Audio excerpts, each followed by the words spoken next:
Welcome to Annapolis Mosaics. Our program spotlights people in our community who are involved in activities designed to promote good human relations. I am Michael Keller, Chair of the Annapolis Human Relations Commission and your host. The Commission is a city board that seeks to eliminate discrimination and to promote equal opportunity. My guest today is Chauncey A. Hall, who is Program Director for the Arundel Community Development Services. Welcome, Chauncey, to Annapolis Mosaics. Thanks for having me. Well, what is the mission of ACDS? ACDS, we are a nonprofit organization. Our mission is to help low to moderate income families to achieve homeownership, to sustain their homes, to add more opportunities as far as housing, jobs, and to anything related to the people of Anne Arundel County to sustain their homeownership. Okay.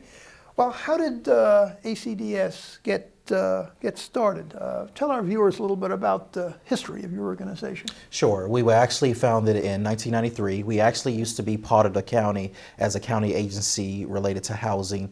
In 1993, the board and the county directors got together and said, let's see if we can form an entity that can have a little bit more flexibility. And what they did is form this nonprofit. So the nonprofit would still do the same duties and carry out the same mission as what it was with the government agency, but now we have a little bit more flexibility as a nonprofit. So since 1993, we've been a nonprofit, and we basically hired by the county to administer its housing development programs. Okay. Your website states that ACDS, and I'm quoting here, brings a private sector mentality to the management of public funds. Could you explain that? Sure. So as a nonprofit, there are certain rules and guidelines that a nonprofit has to follow, but we act as more of a business organization, but following the nonprofit. So what we try to do is leverage different funds. So besides the public funds that we get, the federal, state, and county funds, we also try to leverage other funds to help us out. We have the technology, we have the staff, financial staff that can handle certain things. So my executive director always would say that we are a for-profit mentality with a nonprofit organization. Yeah, and if you look at the various activities of your organization, I mean, you have partnerships that you've developed with private contractors. You work with nonprofit organizations, and you've got relationships with all levels of government, federal, state, and the local, the county level as well. Yes. So how are you able to manage this kind of relationship? It's pretty complex. You've got a lot of actors that are in your collection, so to speak. Good question. So what we have is we have a section off. So I'm the program director, and I handle a staff of financial advisors. Okay. Then we have a staff of construction specialists. We have a staff of planners, and then we have an accounting staff. So we all work together, but we all have our own individual duties and responsibilities. And depending on what task they do it, we all will connect together and work together. So we wear a lot of hats. But that's how we get things done, because we have certain things departmentalized. Well, let's talk about the programs that are offered by ACDS to give our viewers the range of different programs that this organization provides to the community, and also to give them an idea of things that they may be able to take advantage of. We're going to start with the Property Rehabilitation Program. Sure. How does that program work? Sure. Property Rehabilitation Program. Probably one of my favorite programs, because what it does, it helps low to moderate income family homeowners looking to sustain doing work at their house. So this program is designed for those that's 80% and below. You have to be owner occupied of your home, and we utilize federal, state funds to do general repairs such as doors, your roof, your plumbing. We look at your floors. We can do accessibility modifications if you have any physical limitations. So we try to help those stay in a house with doing the repairs that's needed. We usually call those housing quality standard repairs. So we can do as low as $5,000 worth of repairs, or we can do over $50,000 worth of repairs if they are eligible. So those is eligible. When they apply for us, we determine the eligibility, and if they are, then we move forward with the process to get those repairs done. What are the actual eligibility requirements? Again, I mean, you cover a lot of different rehabilitation projects, but you mentioned that it was for low and for moderate income individuals. What actually is the eligibility? If someone's listening to the program, they'll say, well, you know, what would I need to have to qualify for this program? So it's 80% and below immediate income, which we get these numbers from HUD. It's usually the area median income that's out of the Baltimore area income. That's one of the requirements, one of the main requirements. And we look at household size as income. So we look at if it was someone with one, we have an income cap there. If someone was two, three, four, there's different income caps. We also look at equity. These are loans that we give homeowners, but some could be deferred loans, so some can be very low interest loans. We look at credit. We look at budget, we look at savings, we look at affordability, we look at the capacity of the house, depending on how much work is needed. So we do a holistic approach as far as our application, not as strict as a traditional bank. So we have flexibility as far as I mentioned, credit, things of that nature. And we are also able to utilize two major pots of money, which is the federal and state farms. So when we do the eligibility, we will look and see if they're eligible for one program or two programs. And we have great success being able to, if they fit within those guidelines, being able to help many homeowners. Are Annapolis residents eligible for the program? Yes, they are. We are actually, a few years ago, we were hired by the city of Annapolis to administer their program on their behalf. So it's not only countywide, it's now the city of Annapolis. So if someone that's in the city of Annapolis is interested, they will apply with us, and we will follow the same guidelines as our countywide. Okay, let's move on to another program that you have, and this one is called the Home Buyer Counseling Program. How's that program structured? Sure. It's a homeownership counseling program, and it's free of charge, and it's geared for anyone that's looking to purchase in Anne Arundel County. So if you're looking to purchase in Anne Arundel County, we have a comprehensive program. It consists of 5 sessions, a minimum of a minimum of 2 individual sessions and a minimum of 3 workshop sessions. And what we do is we invite those that's interested, and then we will assign them a personal financial advisor to work with them to overcome any obstacle if they have any. So we're going to look at credit, we're going to look at budget, we're going to look at savings, we're going to look at their income, and we try to get them mortgage ready. So if they have any obstacles, we give them a plan of action and say, here's the things you need to do, because we know what's take to get a mortgage. So we'll work with them as long as it takes to get them ready for the program. Does this program also have a specific set of eligibility requirements to it? Yes, it's very minor. Only eligibility requirement is you're looking to buy in Anne Arundel County, because that's what the funds are for those looking to buy in Anne Arundel County. And you can't sign a contract before you complete our program. Other than that, that's the only 2 requirements of the program. So virtually all residents of the county are eligible to take part in this then? Absolutely. And you don't have one thing we always want to stress, even though we say, because we try to reach out to first-time home buyers, you don't have to be a first-time home buyer, because it's just an educational course to apply for this course. Yeah. What are actually covered in the counseling sessions? What are the topics that are taken up? What are people going to learn? Good question. So what we do is they will learn about different lenders. They will learn about different lending products. We will learn about all the ins and outs as far as applying for a loan. We teach them about contracts. We will teach them about the settlement process. We'll teach them about life as a homeowner. We'll teach them about inspections. So we go through a variety of things that we think that was needed for someone that's looking to buy a home that they need from start to finish. And even when they get out of the home. We go over financial management as far as looking at things they need to take care of, make sure they maintenance is taken care of, repairs taken care of. So we try to go over a lot of information. So we not just get them in the home. We want to make sure they sustain at home and stay in the home. And how long does it take to complete these various sessions that the people are going through? On average, I would say it would take about 2 months to complete. There are some that may take longer if they have any obstacles. If you have any obstacles with your credit or savings, we're going to give you a plan of action. It may take a little longer. But what I stressed earlier is if they do need the time, because we take people where they are. So it doesn't matter if you came in ready to buy a home or if you came in, you need a lot of work. We work with them for months. I have some clients that work with us for a year that's been there. So we would take as long as needed. But on average, I'll say about 2 months to complete. And can people take specific modules of the program? Let's say they look at a particular module on one particular subject and they say, well, this is not going to interest me as much.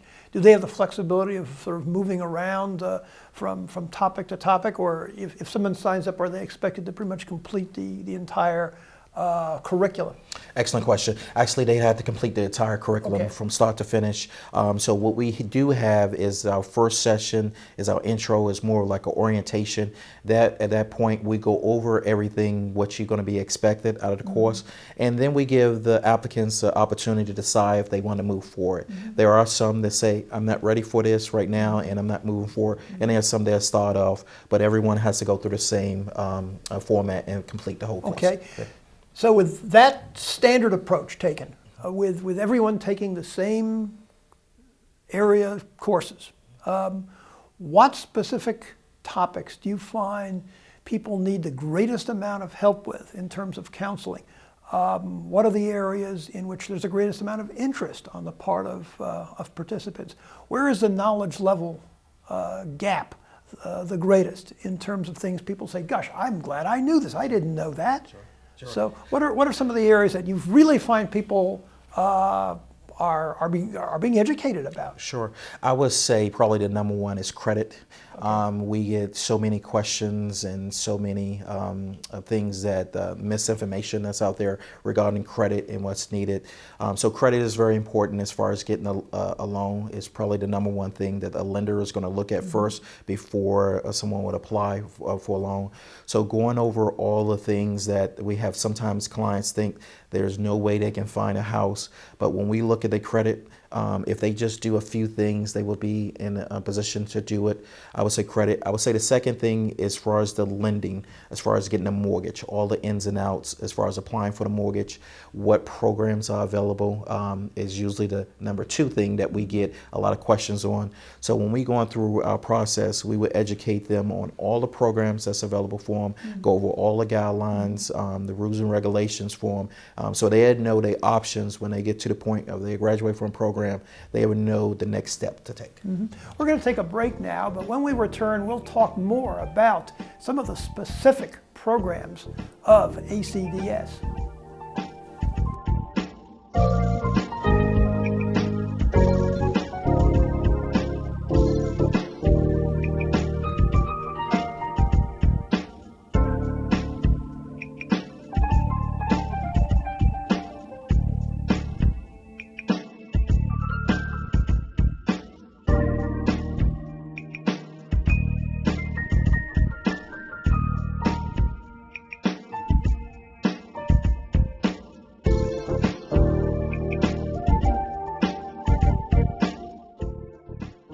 I'm Major Ed Polito, United States Army retired. We had just finished a mission, and as I was driving, I hit an IED. I experienced post-traumatic issues related to the experience, and then when they took my leg away, I actually thought about taking my life. What changed was I began to reach out for support and to think about all these things need to be talked about. And so I began my recovery, and to see that my life wasn't over and that I could conquer my challenge. We're talking today with Chauncey A. Hall, who is the program director for the Arundel Community Development Services. Another one of the programs that you offer is called the Mortgage Assistance Program. What is offered there? Sure. So this is a down payment and closing costs assistance program. The guidelines for this program is you must go through our homeownership counseling program. That's one of the requirements because we want to educate the client first before they start to get a mortgage and utilize our program. Right now, you can get up to $20,000 for closing costs and down payment. It's geared for first-time home buyers, which is slightly different from the guidelines of the homeownership counseling program. It's geared for those that's 80% and below median income. So if you over that income, you won't be eligible for the program. It's geared, again, as I mentioned, first-time home buyers. So after you complete our homeownership counseling program and you're looking to buy a house, we have this pot of money that we can give you up to $20,000 for down payment or closing costs. And because of our target audience is low to moderate income, it is a tremendous help to help them get into the house with that program. Now, the amount of money that's provided is $20,000. That's in the form of loans. Am I correct in that? Absolutely. So it's in the form of loan, is the deferred loan for 30 years. And the guidelines for that is you can get up to $20,000 for 30 years, or if you sell or transfer your property, or if you no longer own or occupy your property, or in unique situations if you refinance. So what we do is we give clients as much time as possible to pay it back. You can pay it at any time. There's no prepayment penalty. So in 5 years, if a client's in a better financial position and they want to pay off the loan, they can pay it off without any penalties. Okay. How much do people taking advantage of this program have to contribute themselves? I mean, how much of a down payment would they have to make? And the other thing too is, does this sort of take the form of a second mortgage? You're taking $20,000 in Anne Arundel County. That's not going to be a whole lot. I mean, you have the average home in Anne Arundel County is considerably over, I think, $300,000. City of Annapolis, it's even higher. So the question is you know, certainly it's an important sum of money, but where else are people going to go in order to qualify for a larger mortgage? Sure, great question. I'll answer the first one first. The clients are required to contribute a minimum of 1% of the sales price. Okay. So for example, if it's a $100,000 home, they have to contribute at least $1,000. The second question, yes, it is in the form of a second mortgage. So what we do, we'll follow the first mortgage, and then after the first mortgage, we will get a second mortgage, $20,000. Always the big challenge is finding homes that's affordable. Because of this foreclosure crisis, we have seen over the last few years that in certain parts of the county, South County or North County, that clients are finding affordable homes that can range from $150,000 to $200,000, which is majority of our clients' range finding, and that extra $20,000 can help them get into the home. Yeah. So you basically steer people toward homes that are really affordable in terms of what they can cover in terms of a monthly payment, or what they can cover in terms of a down payment, or from which they can get a first mortgage from a lender. Yes. Yeah. So what we try to do, our main thing is to make sure that clients are getting homes that are affordable. Unfortunately, with the crisis that we had a few years ago, we were noticing that a lot of applicants was getting homes beyond their means. So what we always try to stress is to stay within your financial means and to find things affordable. They are out there, but that's where you use professionals like us to try to assist you. You use professionals like the lenders and agents to assist you. Just sometimes it takes a little longer, but just make sure if you're going to do this investment that you are financially set to move forward with this. Well, and that gets into a discussion of the next program, which I wanted to touch on today. It leads very easily into it, and that's the foreclosure prevention counseling program. And you correctly noted that not only in Anne Arundel County but throughout the nation, after the 2008 Great Recession came on, you had a crash in the housing market, and many people were hurt. People who took out mortgages that they simply could not afford, with fancy mortgages, provisions that ended up really trapping people. People ended up owing more for their homes than the homes were actually worth. It was a real mess, and we're still not completely dug out from it. So I think that what would be really useful for our viewers to hear are what are some of the warning signs that that an individual may be at risk for foreclosure? I mean, clearly in the housing crisis, a lot of people fell between the cracks. They didn't see the train coming. Sure. So what are the warning signs that the average person ought to be looking for that they could have a foreclosure crisis in their future? Great question. I would say that probably the biggest warning sign is income. If you are spending 50% or more of your income for your mortgage, if there's ever an obstacle, or I call a bump in the road, and you need to get medical bills or get a new car, things of that nature, and you fall behind on your mortgage, that's a huge problem. Probably the number one thing that we see is those that lost a lot of income, and they fall behind a month or 2 or 3, and they think they can recover. And usually when they call us, they may be several months behind. Now they in problems. So we will always stress to clients, if you feel like if it's any problems with your mortgage, call our agency. This course is free of charge. We assign you a personal counselor that will work with you one-on-one.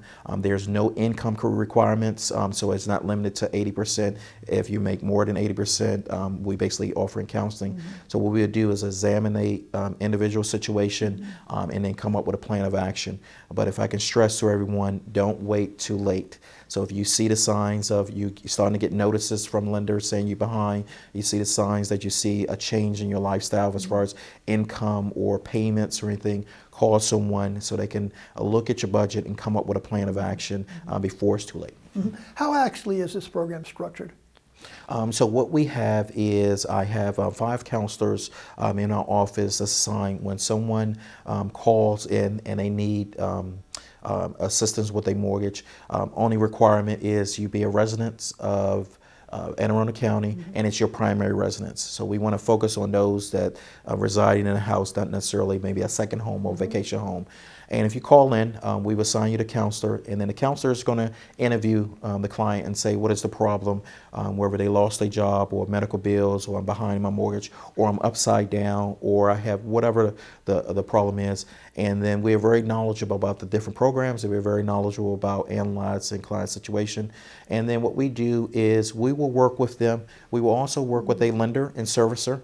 We do conference calls where we will say, okay, I did an analysis of this client, and this client now is in this situation. They had a hardship of this situation, and now they can move forward if you offer this. So a lot of lenders will work with us. We have great contacts and partnerships with different lenders, with the state and federal, that give us different legal assistance. So depending on their need, we can work with them and come up with a plan of action. There are times, unfortunately, that it may be too late if we get the call, because we can take the call at any time. So that's why it's the one thing, if I can stress, if you feel like you're having problems, call immediately, don't wait. And that's the slogan of the Department of, if your mortgage is late, don't wait. And we try to follow that same slogan. Who is eligible to take part in this program? Is there a cost involved with it? Good question. No cost, is free of charge, and those is eligible. It just have to be an Arundel County resident and a primary residence. Other than that, there's no income restrictions or any other restriction. We took out the income restrictions because we have noticed so many clients, not only low income, but also high income, that was having problems. So we open up to anyone that's looking to get assistance, and we will work with them as long as it takes to send in packages to the lender, to work with the lender, to give them a plan of action. Even if we couldn't assist them for whatever reason, to give them information about other resources. So we try to assist them based on the individuals. Okay. ACDS also awards operating grants to organizations that directly serve low-income youth and their families. Could you give us some detail about this program? Sure. So we receive the federal, state, and county funds on behalf of the county. And then when we receive these funds, those normally is nonprofit organizations that serve a certain population, as you mentioned, low to moderate income families and children. What they do, they will apply for the funds for us. And then from that, based on the guidelines, we will analyze the application. We will analyze as far as our budget for that year, and then we will have certain things such as letting the public know that what direction we're going in this year. We have public hearings, so those can come and testify on how the programs can help their community. And then once it get it, ACDS with the public and our board of directors will make a final decision and award those particular grants. Each year we have different fundings that come out. We always like to fund everything, but unfortunately because we are limited with our budget, what we do, we have to go through a strenuous process to make sure that we are focusing on our mission and focusing on the county mission to issue those operating grants. What would you identify as, and this may be a hard question. Sure, no problem. What would you identify as your greatest accomplishments at ACDS? What has given you the greatest amount of satisfaction in terms of your work with ACDS? I think the greatest satisfaction is I probably touch over 1,000 to 2,000 people a year, and with that we have changed their lives. So that's where I can take someone that was renting into an apartment. I take someone that was about to lose their house, and now they saved their house. I took someone that was living in a very damaged house, and I gave them new appliances, gave them new repairs, things of that nature. So I think for us it's kind of a general how many people we touch a year. We recently did a study that from the time we started, we probably have touched 30 to 50,000 people over our different programs, and directly and indirectly, whether we did it directly as far as our in-house programs or indirectly if we gave funds for the operating grant. So the amount of people that we are able to touch and change their lives is probably my greatest. I am sure that many of our viewers are going to want to have more information about ACDS and its wonderful programs. How can they get that information? How can they get in touch with ACDS? Sure. So what they can do is call our number at 410-222-7600, or they can go onto our website at www.acdsinc.org, and it will have all our information regarding our company and our programs. Could you repeat that telephone number again, please? Sure. It's 410-222-7600. Thank you for viewing our program today, and please join us again on Annapolis Mosaics. If you would like more information about the Annapolis Human Relations Commission, please jot down the information that's on your screen. You can reach us at 410-263-7998 or by email at hrcommission@annapolis.gov. Or you can check out our page at the City of Annapolis website. Go to www.annapolis.gov, click on City Government, then Boards and Commissions, and then scroll down to the Human Relations Commission page. And always remember the words of Dr. Martin Luther King Jr., who said that we have flown the air like birds and swum the seas like fishes, but have yet to learn the simple act of walking the earth as brothers and sisters.